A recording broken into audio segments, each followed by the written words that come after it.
pense comigo. Eu estou falando aqui, eu vou falar sobre o cérebro.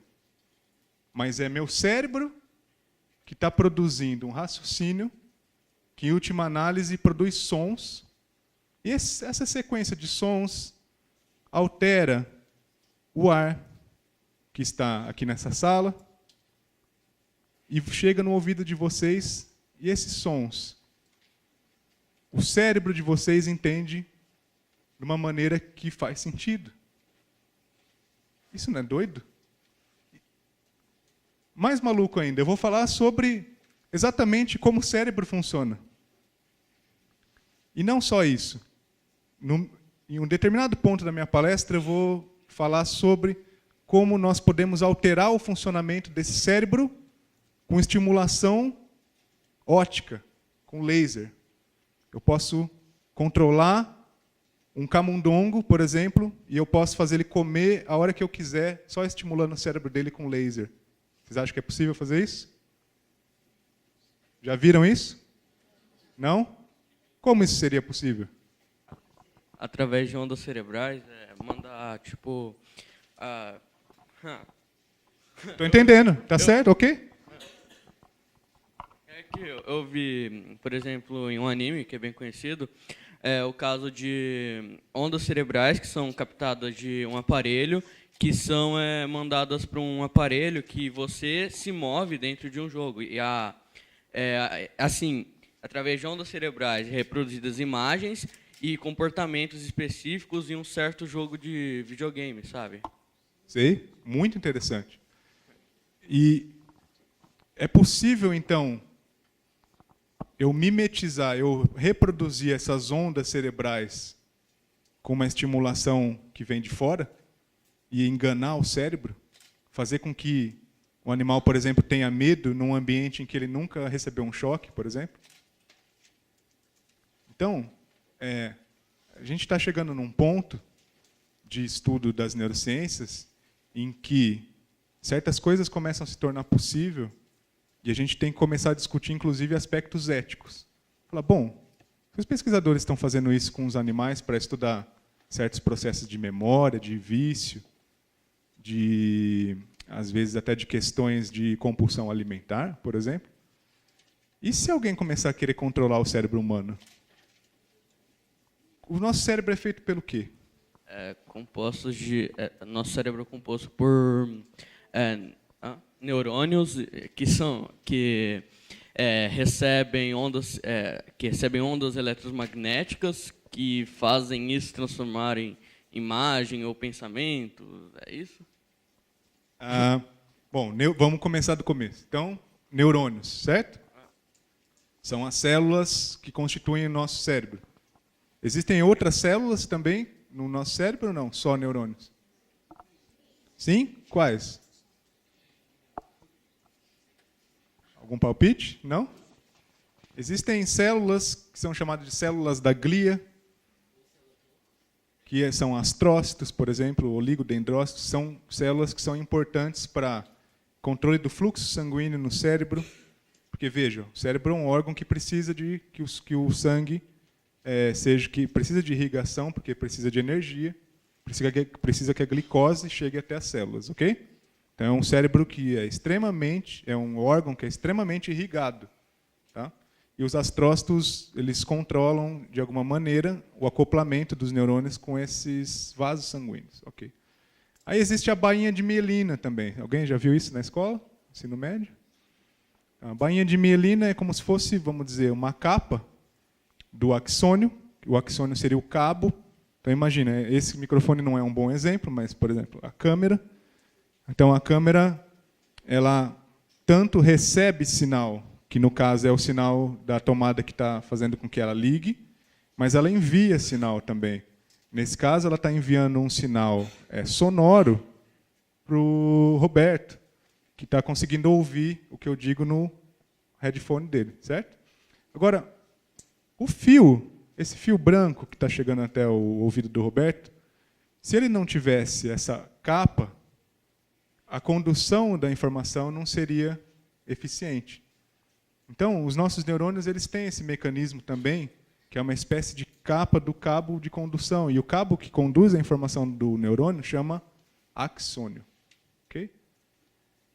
Quem produz a bainha de mielina é uma célula que chama oligodendrócito. Então, é mais um exemplo de célula que não é neurônio. Então, quantos neurônios nós temos no nosso cérebro? Querem pensar um pouco? Algum palpite?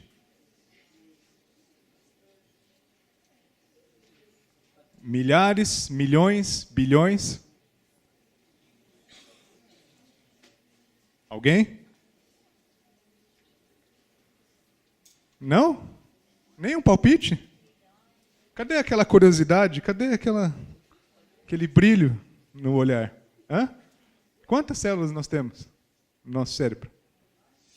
Milhões? Milhões ou bilhões? Bilhões? Certo.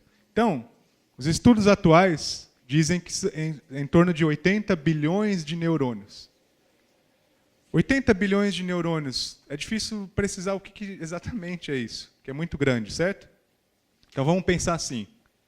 Cada neurônio faz 10 mil conexões com outros neurônios.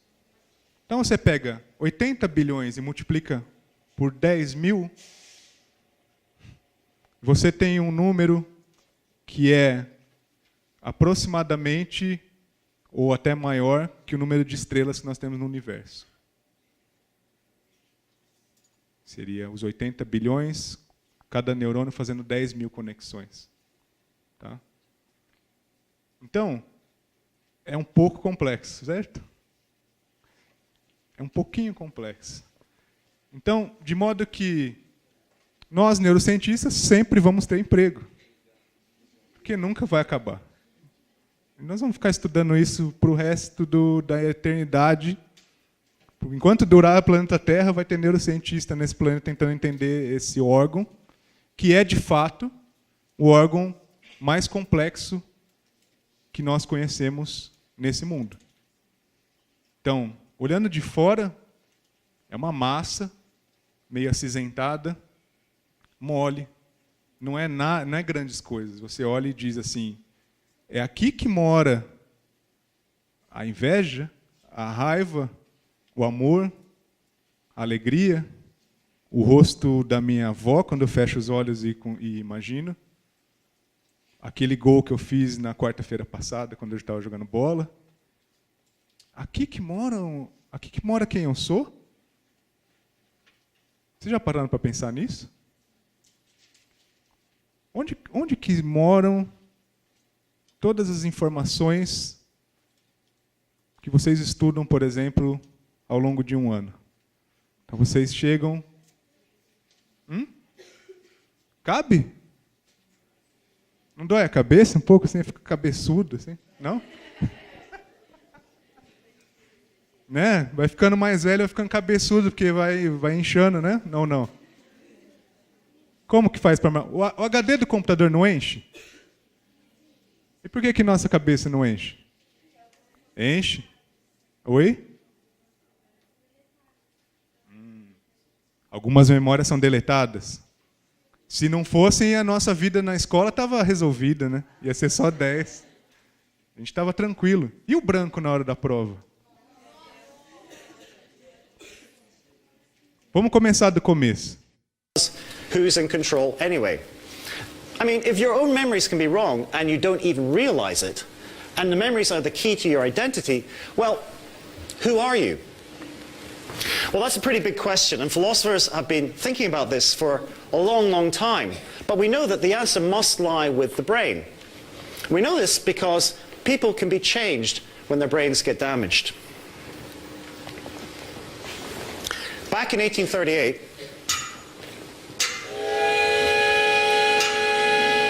Phineas Gage was working on a railroad as an engineer, and he's blasting the rocks with gunpowder to clear the path for the rail track, when a colleague distracted him, and he accidentally dropped the rod onto a gunpowder, and it shot the rod straight through his skull and out the top, and landed 25 meters away. Now, remarkably, Phineas survived. Now, according to the records, he'd lost the front of the part of his brain. Before the accident, he'd been a mild-mannered man, but after the accident, his personality changed. He swore more frequently, he became more irritable, and he became emotionally unstable. In short, Phineas Gage was no longer Phineas Gage.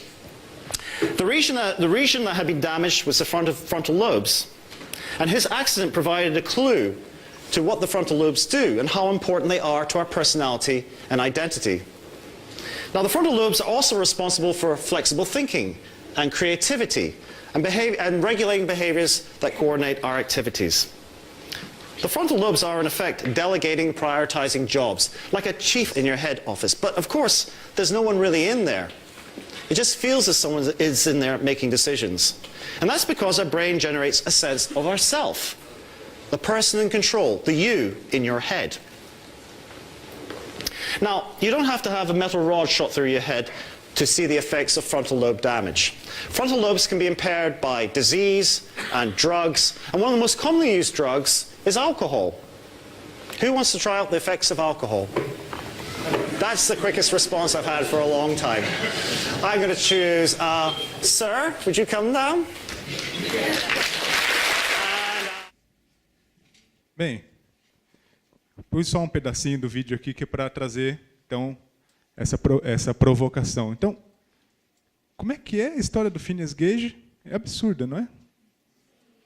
Ele era calmo antes do acidente e, de fato, se você ler com mais detalhes a história dele, ele inclusive era do sindicato e ele organizava todas as atividades, que era uma companhia que ia explodindo as rochas para abrir a ferrovia, né? E muito adorado pela família,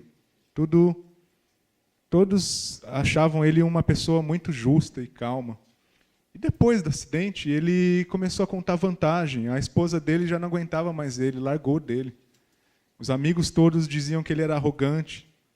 Ele ficou muito agressivo.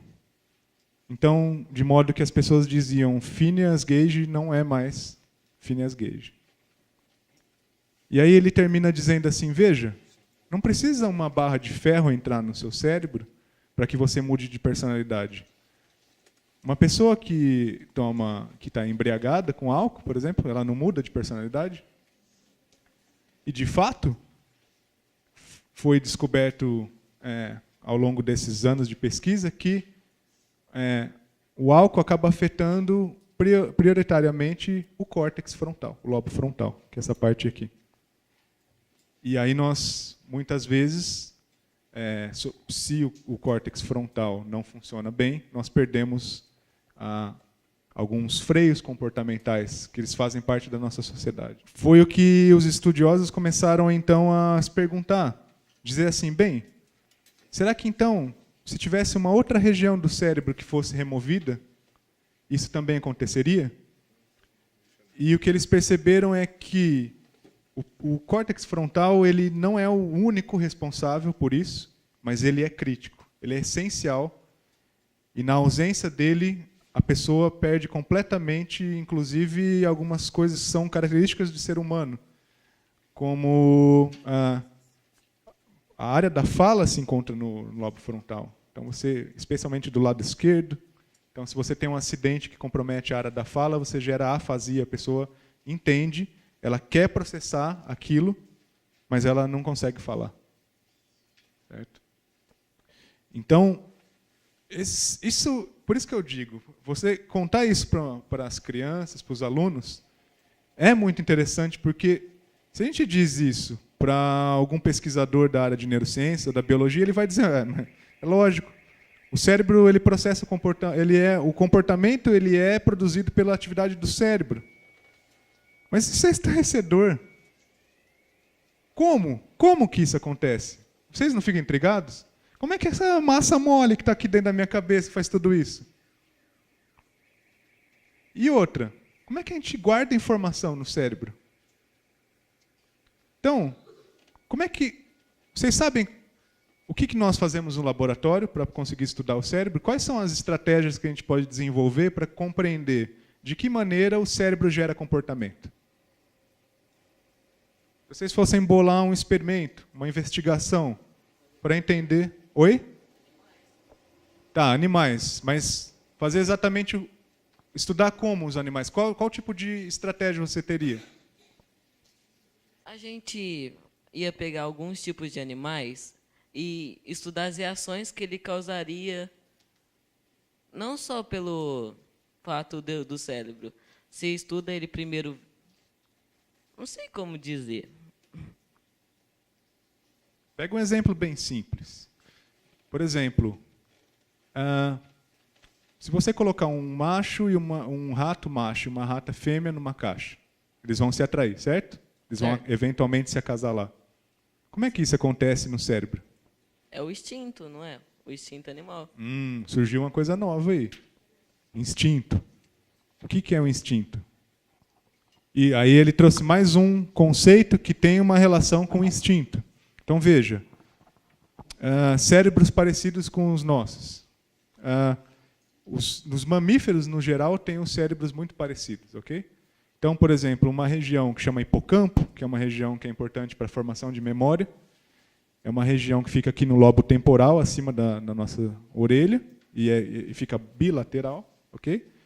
Se essa área estiver prejudicada, como acontece no caso do Alzheimer, por exemplo, não há formação de novas memórias. Então, existe até o caso do paciente HM, que ele tinha epilepsia, isso foi na década de 50, ele foi submetido a uma cirurgia experimental, e o lobo temporal desse paciente, ele tinha epilepsia e não conseguia controlar com remédios, e era na década de 50, eles resolveram fazer um tratamento experimental e remover bilateralmente o hipocampo desse paciente, o lobo temporal, para ver se eles conseguiam conter as crises, porque as crises eram tão terríveis e eles perceberam que o foco da crise, o início da crise começava no lobo temporal, então eles disseram, vamos tentar conter as crises removendo o lobo temporal. E aí o paciente sobreviveu à cirurgia, tudo bem, e ele aparentava estar normal, sem nenhum déficit cognitivo, QI normal. Só que toda vez que a Brenda Milner, que é uma psicóloga canadense, conversava com ele e ela saía da sala para pegar um café, por exemplo, quando ela voltava, ele dizia, prazer, meu nome é Henry, e se apresentava novamente. Isso mesmo após um mês sendo tratado, sendo estudado pela doutora Brenda Milner. Então ele não formava novas memórias. Só que ele lembrava das memórias de antes da cirurgia. Então ele lembrava que ele caiu da bicicleta quando criança, que o pai tinha origem irlandesa, era eletricista, etc, etc. Então, o que vocês concluem disso?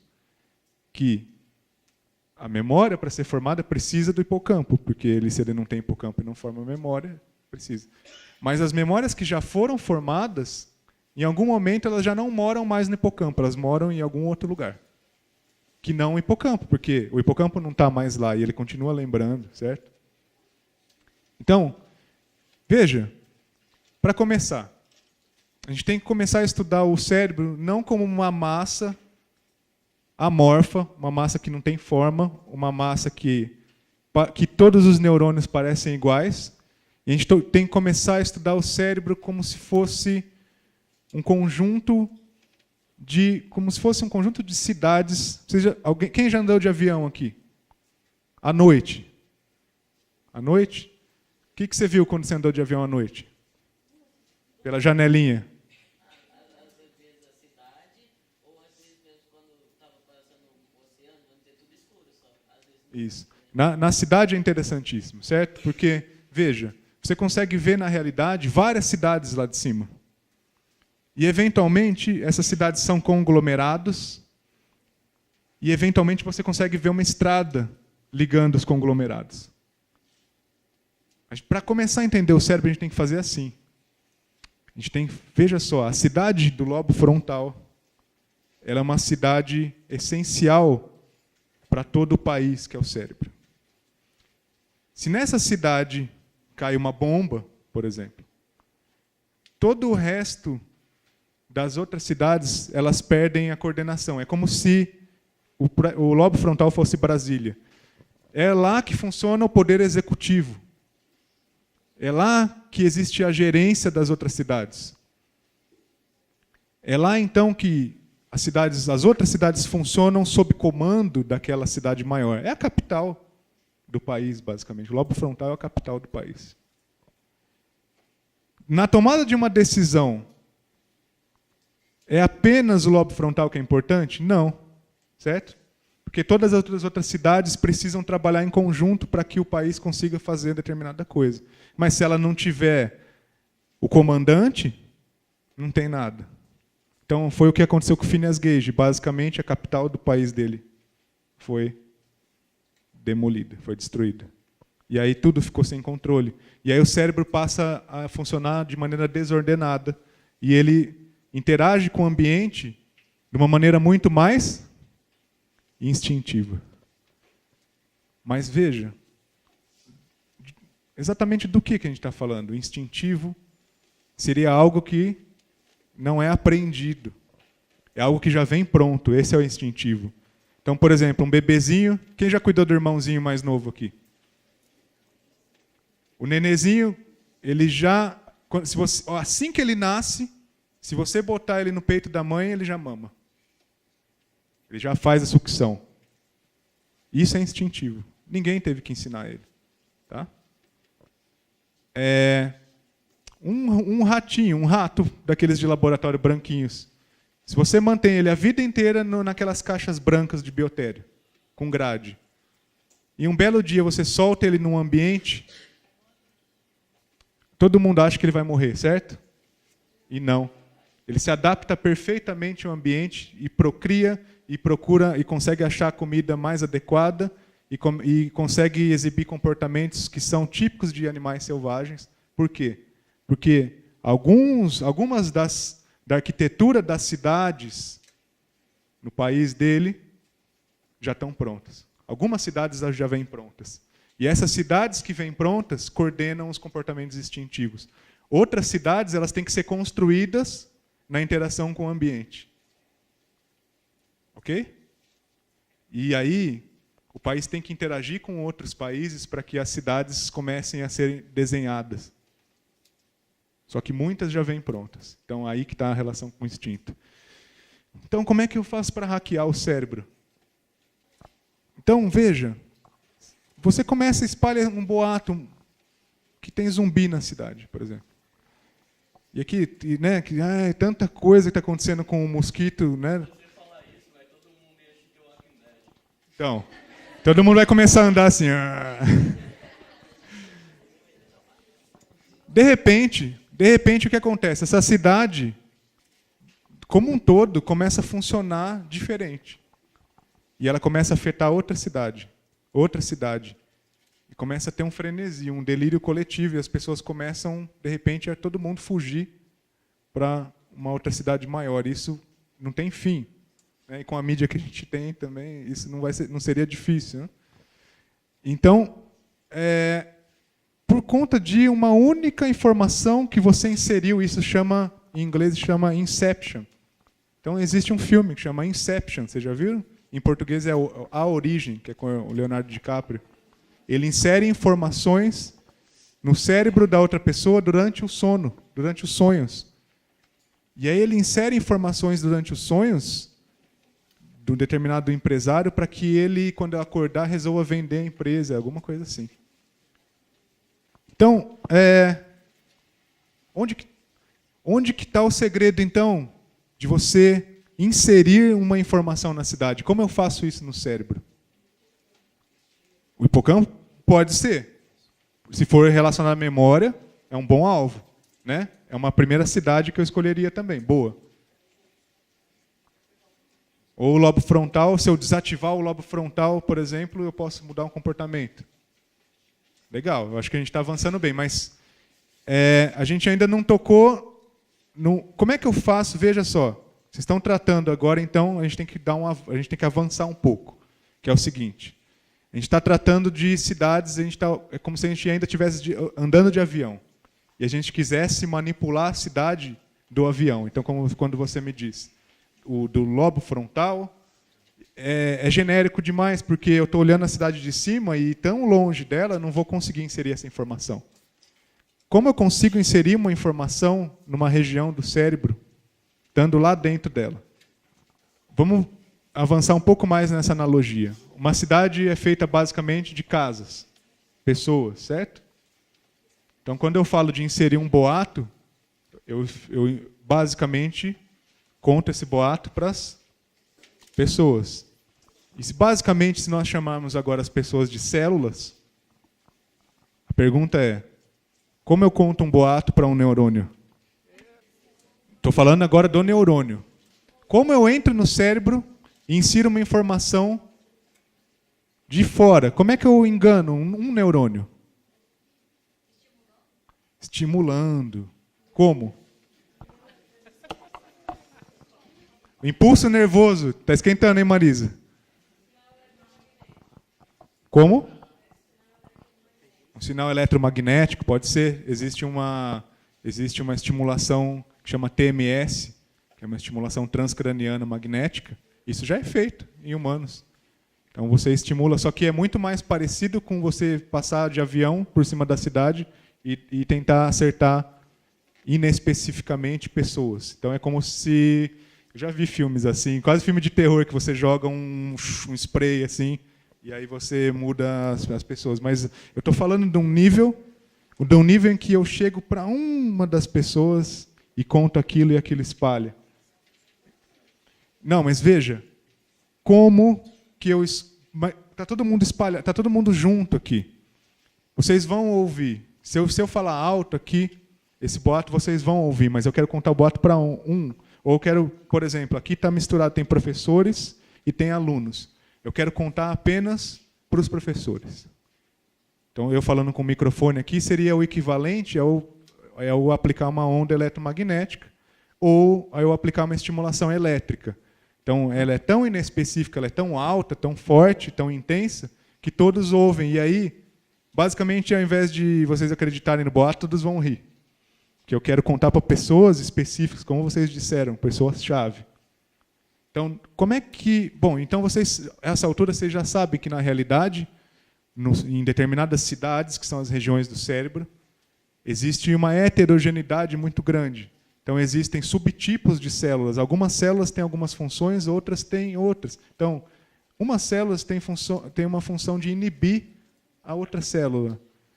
E essa inibição pode ser tanto uma inibição em alta frequência, ou seja, ela inibe muitas vezes e por segundo um determinado conjunto de pessoas ou neurônios.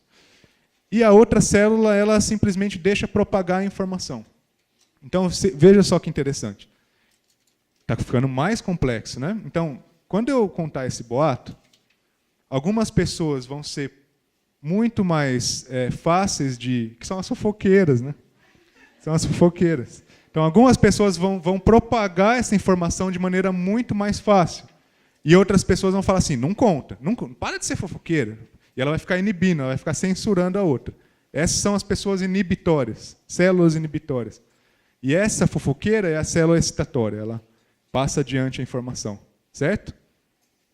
Acontece que se eu contar essa história apenas para uma fofoqueira, essa informação vai perder credibilidade. Então eu tenho que, de alguma maneira, fazer um balanço. Então veja, chega num ponto em que a especificidade eu quero apenas ativar os neurônios inibitórios da cidade chamada hipocampo. É isso que a optogenética trouxe, que é uma técnica que altera geneticamente os neurônios para que eles sejam sensíveis à luz. E assim que eles se tornam sensíveis à luz, eles se tornam sensíveis a serem manipulados,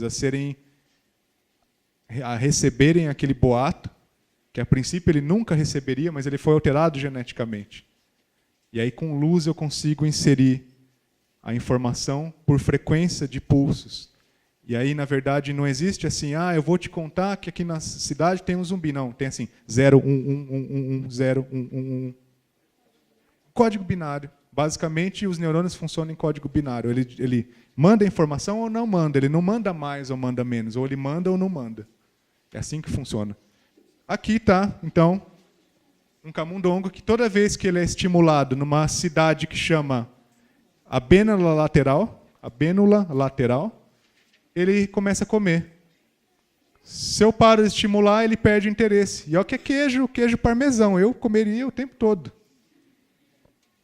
Mas ele perde interesse. Então, porque ele não está privado de comida, nada. Ele está tranquilo. Ele está explorando. Aí começa a estimular novamente e ele começa a comer. Então, basicamente, eu estou determinando quando o animal come ou não. Eu estou convencendo ele, só que de dentro da cidade, de dentro do país, em uma cidade específica, eu estou convencendo o país todo de que ele deve fazer aquilo. Basicamente, o que ele tem é uma fibra óptica que manda estímulos luminosos dentro do cérebro dele. Você faz esse implante com ele dormindo, ele é anestesiado, ele não sente dor nenhuma. Agora, isso não é feito só para ser curioso, só para ser divertido, engraçado, você fazer o animal comer. Isso é feito porque existem problemas fundamentais em neurociências, na humanidade, que precisam ser resolvidos. Por exemplo, compulsão alimentar. Então, é complicadíssimo casos em que a pessoa trata a comida como se fosse cocaína. Eles fazem estudos da pessoa na ressonância magnética, avaliam o cérebro dela. Uma pessoa que tem compulsão alimentar, vendo, por exemplo, um prato de comida, um sanduíche, e eles avaliam e comparam com uma pessoa que tem adicção, que é viciada em, por exemplo, cocaína, e assiste uma pessoa, por exemplo, cheirando pó. Então, basicamente, o cérebro ele é ativado de uma maneira muito parecida. Então, é uma coisa extremamente importante. Oi? Sobre esse método de transformar os neurônios sensíveis à luz, funcionaria num cérebro humano? Sim, com certeza. O camundongo é um mamífero, então esse método funciona basicamente para todos os mamíferos. Então é possível, é usado um vírus, só que esse vírus eu aproveito só a cápsula dele. Então o vírus, basicamente, até existe uma discussão muito grande se ele é ser vivo ou não, mas basicamente ele tem uma cápsula, um envoltório, e nesse envoltório ele carrega um material genético. E ele é capaz de se replicar também. Então ele cumpre várias das funções, só que de um ser vivo. Só que ele só consegue se replicar se ele utilizando de outra célula. Então ele primeiro ele tem que se acoplar à membrana de uma célula. E aí ele pega esse material genético que tem na cápsula dele e insere esse material genético no citoplasma da célula. Ou seja, ele rompe a membrana e insere esse material genético. Esse material genético vai até o núcleo da célula, é integrado ao DNA da célula, e essa célula passa a ser basicamente escravizada. Ela passa a produzir as proteínas que, na verdade, o vírus mandou. Uma dessas proteínas, você pode, por exemplo, alterar o vírus para que ele carregue o gene de uma proteína que é sensível à luz, que ela existe na natureza. Então, vou mostrar aqui, por exemplo, numa alga que é flagelada, na Volvox, essa alga ela nada na direção da luz. Então, por que ela nada na direção da luz? Porque assim que ela recebe, que a luz bate nessas proteínas sensíveis à luz, essas proteínas alteram a membrana, elas abrem canais, e esses canais alteram a membrana da célula e os flagelos começam a bater e ela nada na direção da luz. O que os pesquisadores fizeram é descobrir qual é o gene específico que codifica essa proteína, que dá origem à proteína sensível à luz, que nós chamamos de opsina, tá? Opsina. Clonar esse gene dentro de uma cápsula de um vírus, e você injeta esse vírus dentro da cidade de interesse, da região de interesse do cérebro do animal, e esses vírus transfectam as células e fazem com que esses neurônios expressem essa opsina. Como basicamente não existe luz dentro do cérebro, não bate luz, não existe problema nenhum em fazer isso, a não ser que você coloque uma fibra óptica ali onde os vírus, onde o cérebro está expressando aquilo, e jogue luz literalmente dentro do cérebro. Se você não fizer isso, essa transfecção viral basicamente é inócua. Ela não tem efeito nenhum. O animal se comporta perfeitamente normal. Só que se você jogar luz dentro do cérebro, naquela região em que expressou as opsinas, aí sim você consegue controlar se o neurônio pode ser ativado, ou seja, se ele propaga informação ou não. Você pode, inclusive, mudar as opsinas. Existe uma variedade enorme de opsinas. Por exemplo, existe uma opsina que chama ARC, que ela veio de uma arqueobactéria, em que toda vez que você joga luz verde, no comprimento de luz verde, ela pega hidrogênio e ela bombeia para fora da célula. Então, quando ela faz isso, ela tira a carga positiva da célula e ela faz com que a célula fique silenciosa. Ela não propaga a informação, porque ela hiperpolariza.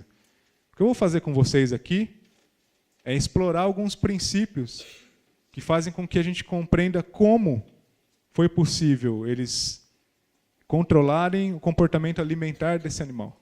Então, como é possível você inserir uma informação numa subpopulação específica de células dentro de uma região específica do cérebro? Okay? Então, vamos dar uma olhadinha para o cérebro. Então tem luz assim no nosso cérebro, né? Fica brilhando? Hã? Esses são os impulsos, eu ouvi alguém dizer. Isso aqui. Tem umas bolinhas com mais na nossa cabeça? Não? O que está acontecendo aqui? O que é isso aqui? Aqui é o final de um neurônio e aqui é o início de outro. Eles não se tocam, só que eles trocam informação. Percebe? Alguma coisa está acontecendo aqui que aquele impulso, aquela informação vai passar daqui para cá. Tem umas bolinhas entrando aqui, certo? Vamos tentar assistir novamente com calma agora?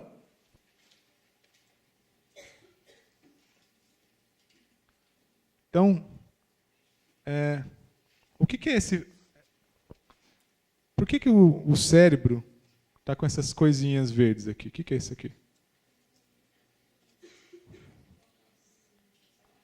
Não, ainda não. Esse talvez seja... Veja, todos esses vídeos didáticos, eles carregam consigo alguns fatores de confusão, né?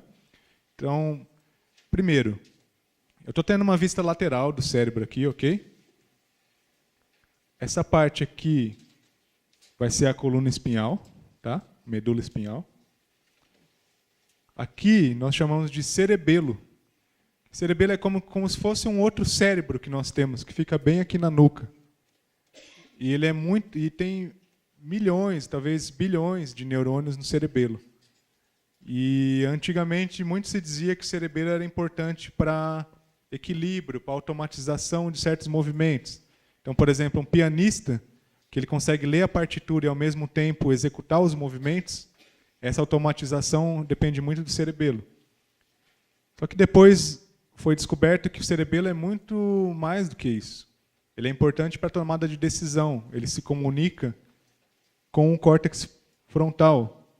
Então, existem certas rodovias que elas passam da cidade, vamos dizer, cerebelo, para uma outra cidade que é chamada de tálamo, que fica bem no centro do cérebro, e depois para uma outra cidade chamada lobo frontal, ou córtex frontal. Essa parte verde aqui, basicamente, o que ele quis representar são os vasos sanguíneos. Tá? Eu poderia ter feito vermelho, né? Mas ele fez verde. Então, vamos continuar aqui.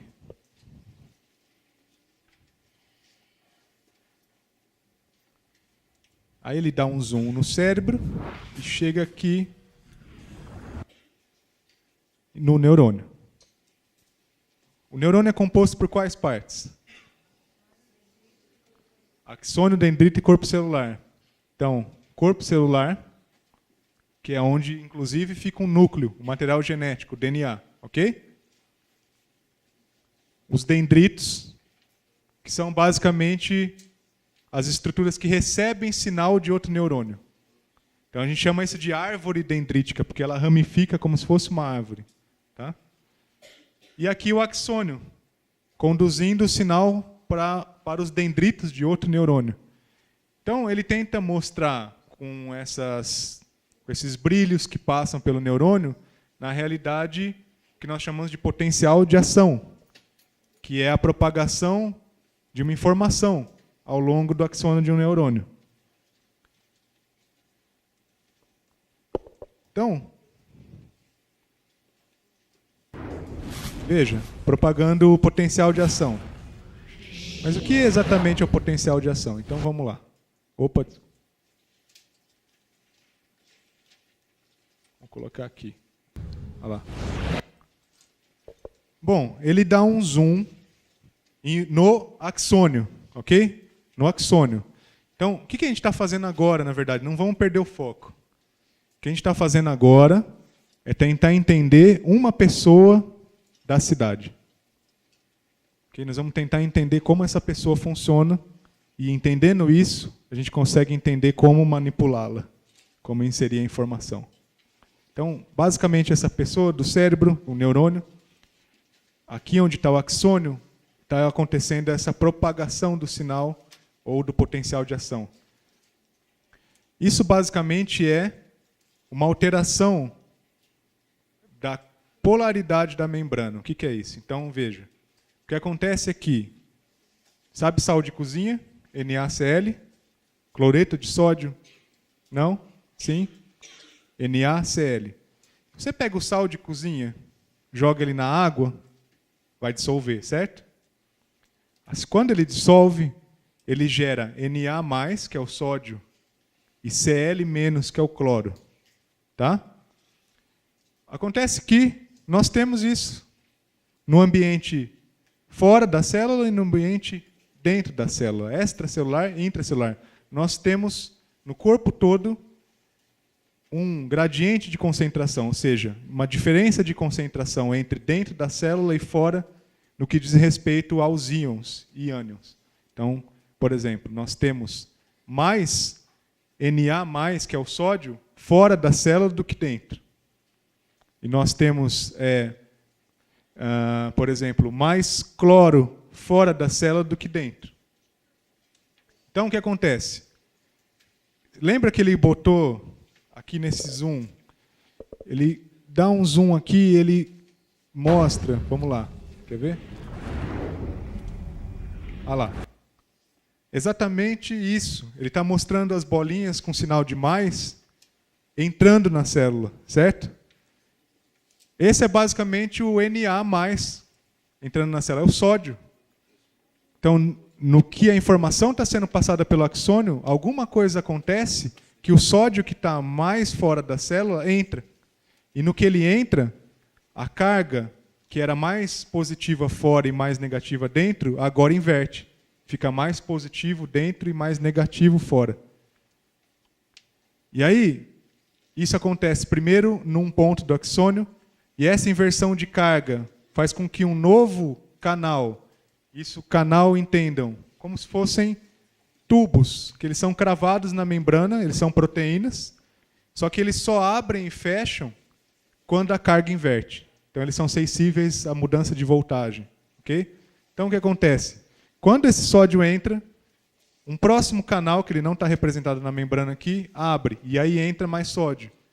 E essa inversão de carga faz com que o canal vizinho abra, e entra mais sódio. E o vizinho abre. De modo que esse é um efeito... Como que vocês chamariam esse efeito? Como? Efeito dominó. Esse é um efeito dominó. Então, a partir do momento que uma carga, que um ponto da membrana é invertido, fica mais positivo aqui dentro, isso já não tem mais volta. O efeito dominó não tem mais volta. Se você bate no primeiro, todos os outros vão até o final. Bom, do efeito dominó, quem é o dedo no efeito dominó aqui na célula? Eu preciso de um primeiro estímulo para que toda a informação propague pelo axônio. Quem faz o papel do dedo aqui na transmissão de informação? A comunicação entre neurônios. O impulso de onde? que vem do outro neurônio. Lembra que eu falei que o final do axônio de um neurônio, ele manda informação para o começo do outro neurônio, que são os dendritos, certo? Aí tem aquela coisa também, se você bater muito fraco na primeira peça, ela não vai derrubar todas as outras, ela só derruba o vizinho e não começa, ou não derruba nenhum, ela só balança e não vai. Ok? Agora, se esse estímulo que vem do outro neurônio, ele é forte o suficiente para derrubar a primeira peça, a informação propaga. Senão, não. Então, por isso que é 0 e 1. Por isso que é 0 e 1. Porque ou derruba todas as peças ou não.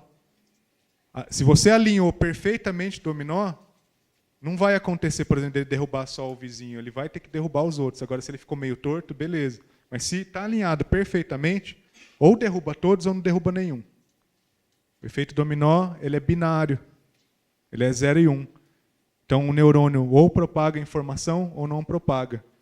E a força do dedo, aí já na realidade não é quão forte o neurônio manda informação, é quantas vezes ele manda. E aqui eu introduzo um conceito novo, que é o tempo. Que é o tempo. Por enquanto eu só falei de cidades, eu falei de espaço. Falei de onde no cérebro. Agora a gente chega num determinado momento que a gente está falando de quando também. Onde e quando. Porque na realidade, se você chega em Ribeirão Preto na década de 50, é uma coisa. Hoje é outra. Então, na semana que vem vai ser outra. Então, esse quando é muito importante. Então, veja, a força do dedo batendo na primeira peça do dominó é, na realidade, quantas vezes o estímulo que vem do outro neurônio chega. Isso a gente chama de frequência. Tá? Frequência. Quão frequente isso chega. Então, veja. Vamos aqui avançar aqui. Olha lá, é basicamente o efeito dominó, certo? Entra primeiro nesse ponto, depois nesse e propaga. E assim, isso acontece nos nossos 80 bilhões de neurônios. Até que a gente chega aqui. Como é que chama essa estrutura toda aqui? Tudo isso aqui. Tem um nome, vocês já devem ter visto na escola. A sinapse, perfeito. Essa é a sinapse. A sinapse ela é composta pelo terminal do axônio, que é o final de um dos neurônios, e o dendrito, né? E os dendritos. Então, essas bolas aqui, que tem bolinhas dentro, são as vesículas sinápticas. Ou seja, elas são bolsinhas que contêm moléculas dentro. Como se fossem cápsulas. Isso, só que nós chamamos de vesículas, ok? Essas vesículas, elas estão aqui no terminal axônico e elas abrem, elas fundem com a membrana e liberam essas moléculas, que nós chamamos de neurotransmissores, nessa região em que os neurônios não se tocam. Isso não é também espantoso? Na realidade, os neurônios trocam comunicação, mas eles não se tocam. Esse espaço chama fenda sináptica. E aí essas moléculas, esses neurotransmissores, se ligam a esses caras aqui, que eles têm a cara mesmo de um tubo, só que ele está fechado. Ele é um canal. E assim que ele recebe o neurotransmissor, e esse neurotransmissor gruda aqui nele, se acopla a ele, ele abre. E esse canal abre e deixa entrar essas bolinhas grandes aqui, que basicamente são sódio, Na+. E aí quando entra sódio, Na+, o que acontece com a membrana aqui dentro? Na+, positivo. Fica mais positivo aqui dentro. E se o sódio é suficiente para entrar nesse neurônio e despolarizar a membrana, ou seja, inverter a polaridade, deixar mais positivo ao invés de mais negativo, eu desencadeio aquele efeito dominó, que inverte a membrana, ativa o canal ao lado que é sensível a essa inversão, que deixa entrar mais sódio, que ativa o canal ao lado que é sensível à despolarização. E aí o tanto que entra de sódio aqui dentro é basicamente a força do dedo na primeira peça do dominó. Estão entendendo? Tá difícil? Não? Ok. Então, veja, o canal vai abrir agora. Qual a composição desse espaço em preto? Como é que é? Esse espaço em preto, qual a composição dele? A composição dele? Ótima pergunta. Aqui, basicamente, ele mostra como se fosse um vazio, certo? Mas isso não é verdade. Então, existe como se fossem andaimes. Sabe andaime que as pessoas fazem para pintar um prédio, que vão montando? Como se fossem andaimes em que eles mantêm essa parte aqui do terminal do axônio com essa parte do dendrito conectados. Isso é chamado de citoesqueleto. Só que não é o citoesqueleto interno da célula. Ele é são filamentos de actina em que mantém coeso. Então, imagina só um circo, por exemplo, e aquelas armações do circo é o que mantém a estrutura. Então, tanto é que se você pegar o tecido, essa pergunta é muito boa. Você pega o tecido cerebral e centrifuga ele, e só um pedacinho, por exemplo, do cérebro, centrifuga ele, faz tipo você deixa mesmo bem homogêneo a solução. Então você destrói todas as células. E depois você deixa decantar, ou se você centrifuga muito rápido, então primeiro você extrai o cérebro, depois você tritura isso, deixa bem homogêneo, e depois você centrifuga para que as fases em relação à densidade sejam separadas. Uma das fases vai ser exatamente uma coisa que eles chamam de sinaptossoma, que é só a membrana do terminal pré e só a membrana do terminal pós. E isso não é separado exatamente porque existe essa matriz extracelular que mantém as duas membranas coesas. Veja só que interessante. Fica parecendo que isso daqui está solto, né? Que ele está descendo. Só que a gente tem que enxergar o cérebro num ambiente 3D. Então, aqui você está olhando ele, na verdade, está vendo que tem um outro neurônio lá no fundo? Então, isso aqui não necessariamente está descendo. Esse é o primeiro ponto, ele pode estar subindo. Tá? Esse é o primeiro ponto. Então, aqui é só uma convenção. A outra coisa, todo aqui fora existe um líquido extracelular. Então, é aquoso. Por isso que não cai, ele fica flutuando. Então, veja, o ambiente extracelular, ele é aquoso. Então, é aquela coisa que eu falei, de diluir o sal de cozinha na água. Então, só existe Na+, porque ele está basicamente em água. Tá? Basicamente em água. Dentro da célula é basicamente água também, com proteínas. Então, existe uma quantidade muito grande de água, e isso tanto no ambiente intra como extracelular. Por isso que não cai. Tá? A gente tem que começar a entender, então, a força do impulso, já não mais como força, e sim como frequência. Então, a questão é, quantas vezes esse impulso chega e não quão forte ele é? No efeito dominó, é como se a velocidade com que o dominó cai nunca seja alterado, independente da força inicial que eu boto. Tá? Tem que botar uma regrinha a mais no efeito dominó para que a gente entenda como que o neurônio transmite informação.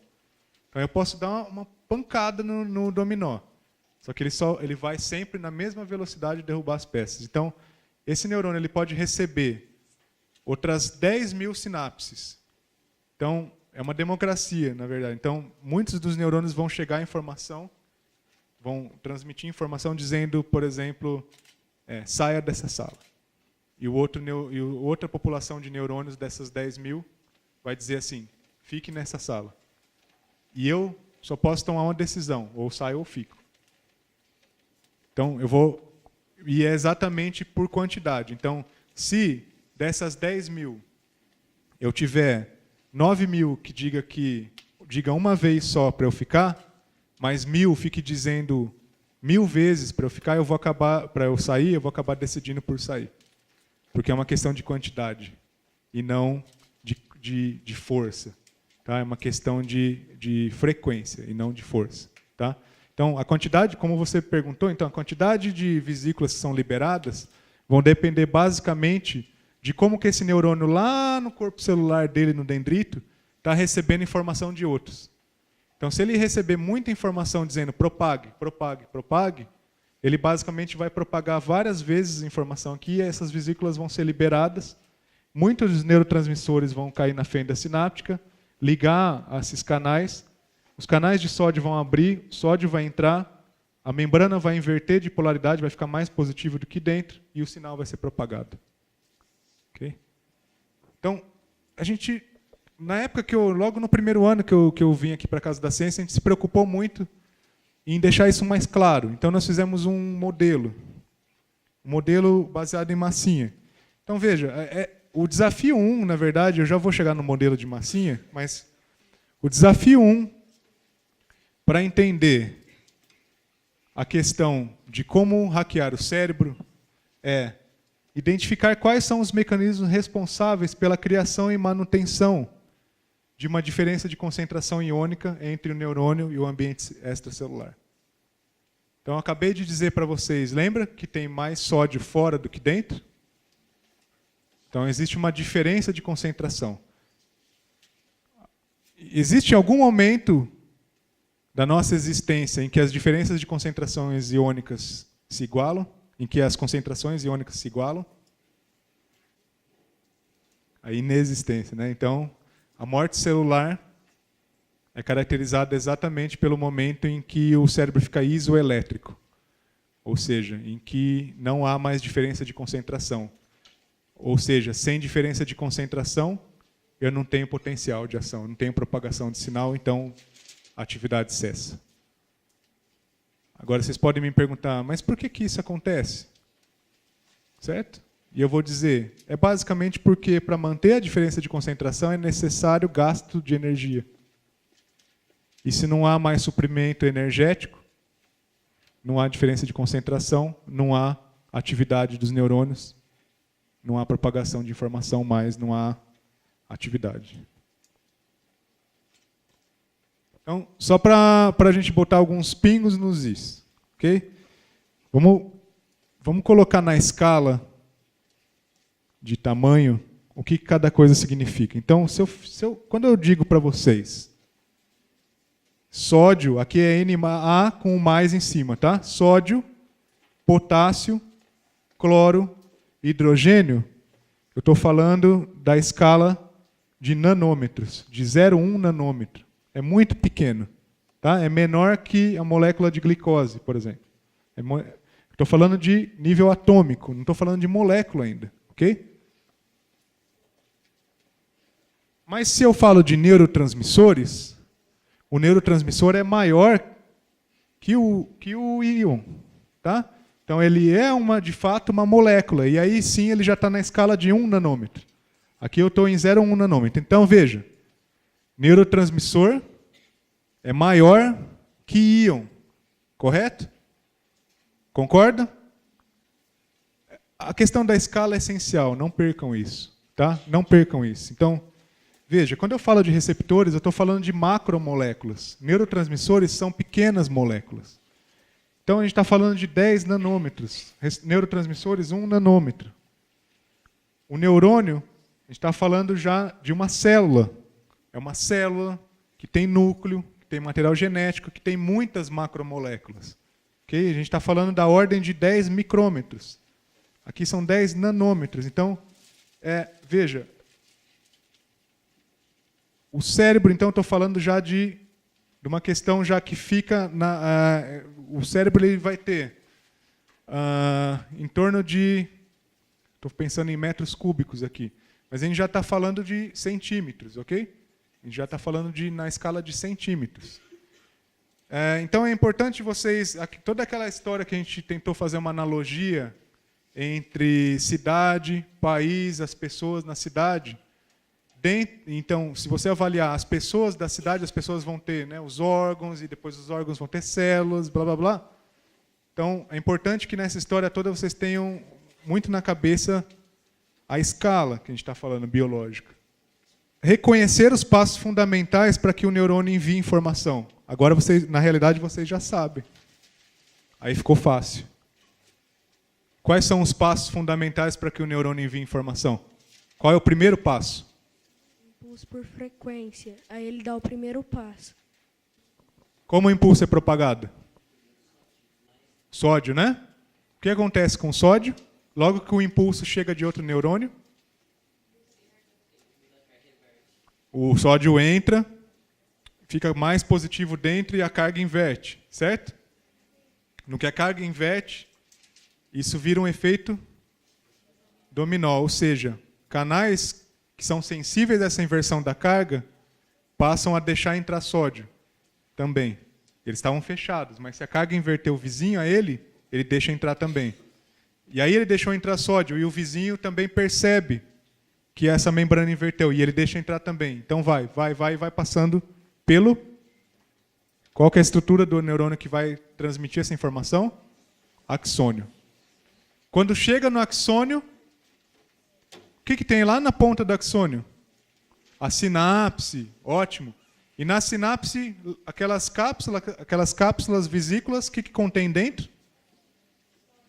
Neurotransmissores, certo? E os neurotransmissores são liberados onde? Na sinapse, na fenda sináptica. Da fenda sináptica, o que tem no terminal pós-sináptico, na parte que é o dendrito, que recebe esses neurotransmissores? Que abre e fecha. São os canais. Esses canais, os neurotransmissores se ligam aos canais, certo? Abrem e entra o quê?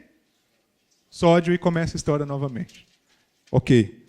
Eu só vou mostrar agora então o vídeo que nós fizemos com massinha. Está aqui, agora vocês sabem tudo disso, né? Lá, dendrito, axônio, corpo celular, terminações do axônio. Então, a gente já passa para o potencial de ação que a gente acabou de falar, que é relacionar os conceitos de potencial de membrana em condução do impulso com a comunicação entre neurônios, que se dá exatamente entre o terminal do axônio e o dendrito. E aqui está uma foto de um neurônio real mesmo, só que ele é preenchido com uma proteína fluorescente. E você consegue ver esses espinhos. Então aqui estão os dendritos, que é parecido com uma árvore mesmo. O corpo celular. O axônio não está representado aqui. E essas pequenas espinhas, na realidade, são os contatos que os dendritos recebem de outros neurônios. Por isso que eu digo, são em torno de 10 mil sinapses cada neurônio faz. Porque cada pedacinho desse é uma comunicação com outro neurônio. Então, veja só, então, é basicamente o neurônio ouvindo das 10 mil pessoas, só que por meio de pequenos contatos, se ela deve passar informação ou não. Só que, ao invés de ser uma melodia, é apenas frequência. Então, tem até uma diferençazinha aqui de tamanho, mas é basicamente sempre a mesma intensidade, só que mais frequente, mais espaçado, um pouco mais espaçado, bastante espaçado. É basicamente assim que os neurônios conversam. É meio sem graça, né? 0 e 1, 0 e 1, 0 e 1, 0, 0, 0, 1. Só que isso... 80 bilhões de neurônios fazendo 10 mil conexões, 0 e 1, 0 e 1, 0 e 1, basicamente criam a nossa realidade. E aí nós criamos esse modelo de massinha com os alunos da Casa da Ciência, os neurônios da Casa da Ciência. E eles aprenderam a gradiente de concentração, cada bolinha é um íon, fizeram os neurônios, etc. E a gente chegou numa... Aqui está o Arthur, Fernandinha. Pessoal lendo, na verdade, livros que são de ensino superior. São livros que a gente estuda aqui na biologia mesmo. E eles montaram, então, esse vídeo que eu vou mostrar agora.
Bom, ficou muito mais fácil de entender o vídeo, certo? Vocês tiveram alguma dúvida sobre ele? Tá. E aí, agora, no final, então, a própria técnica de optogenética. Então, aqui, toda vez que estimula uma região do córtex motor, você faz um animal basicamente andar. Então, como você está estimulando só de um lado, ele faz essa rotação. Esse é para mostrar como que é possível controlar o comportamento do animal com luz, né? Então, basicamente, o que eles fazem, nessa técnica que chama optogenética, aqui está em inglês, eles extraem, então, veja, aqui estão as algas que eu disse, eles incidem a luz e essas algas, elas nadam. Nesse caso aqui, para esse tipo, eles nadam em direção oposta, mas tem algumas algas que nadam em direção à luz. E essa opsina, que é uma molécula sensível à luz, toda vez que a luz azul incide nela, o canal abre e deixa entrar sódio. Então, se esses canais eles estão na membrana e eu incido luz, que é o que ele vai fazer em seguida, cargas positivas entram, eu inverto a carga da membrana e o sinal é propagado. É o efeito dominó. Certo? Só que quem desencadeia o efeito dominó não é o outro neurônio, agora é a luz. Eu substituí o impulso nervoso que vem de outro neurônio por basicamente canais que são sensíveis à luz azul, nesse caso. Então, aqui eles colocam o código, o gene, dentro de um vírus e o vírus é injetado no cérebro do animal. O animal é anestesiado, ele não fica acordado assim como está, né? Ele é anestesiado e eu injeto. Depois, os vírus eles transfectam, eles invadem a célula e depositam esse gene e a célula passa a expressar essas proteínas que são sensíveis à luz. E elas não só são sensíveis à luz, mas quando a luz incide nelas, elas abrem e deixam entrar sódio. Nesse caso, sódio.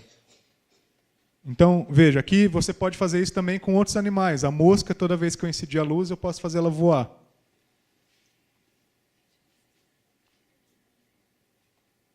Você pode também, células cardíacas, células do coração, você pode fazer o coração bater só estimulando com luz. Isso vem recebendo vários prêmios por conta dessa técnica. Então, qual que é a nossa caixinha do hacker? Qual que é a caixa de ferramentas do hacker para que ele consiga entender como manipular o cérebro? Então, primeiro você tem que entender o potencial de repouso da membrana. Depois você tem que entender o potencial de ação, ou seja, como isso é propagado ao longo do neurônio. E, por fim, como que isso é transmitido a outro neurônio. De modo que, sem optogenética, o dedo que derruba a primeira peça é o impulso nervoso que vem de outro neurônio. Mas na optogenética, o dedo é quem? Na optogenética, quando eu controlo o neurônio com luz, quem é o dedo? Quem que desencadeia a comunicação do neurônio? A luz. Então, lembra que para desencadear, eu preciso de entrada de sódio, inversão da polaridade da membrana. Isso eu faço quando os neurotransmissores se ligam a canais e o sódio entra. Só que se eu faço com que receptores que são sensíveis à luz, quando receberem a luz, deixem entrar sódio, eu posso enganar o neurônio. Eu posso jogar a luz e ele achar que está recebendo informação de outro neurônio e propagar o sinal. No que eu enganei o neurônio, eu posso enganar ele várias vezes, de maneira que ele comece a transmitir informação para outras pessoas, espalhando o boato. E aí, dependendo da frequência com que eu estimulo esse neurônio, eu posso criar informação. Porque, basicamente, como eu disse, a informação no nosso cérebro ele é binário. Então, eu posso estimular e não estimular, estimular e não estimular, estimular, estimular, estimular. Então, 0 e 1, 0 e 1, 0 e 1. E eu consigo criar uma realidade. Eu consigo fazer com que o camundongo coma, por exemplo. Então, eu acho que a mensagem dessa palestra é isso. é basicamente hackear o cérebro. Ele mora, com a optogenética, ele mora exatamente no fundamento de fazer com que um neurônio entenda que ele deve transmitir informação, e você consegue exatamente controlar quanto de informação ele manda ou não. Com que frequência ele vai propagar o impulso nervoso, simplesmente acendendo a luz e apagando. E assim eu consigo hackear o cérebro, inserir uma informação dentro da cidade de interesse, e provavelmente essa cidade vai começar a funcionar diferente e influenciar outras cidades, e aí o país gera uma saída diferente, que seria, no caso do camundongo, comendo ou andando. Desculpa ter passado um pouco do tempo, mas acho que era basicamente isso que eu queria transmitir para vocês. Obrigado.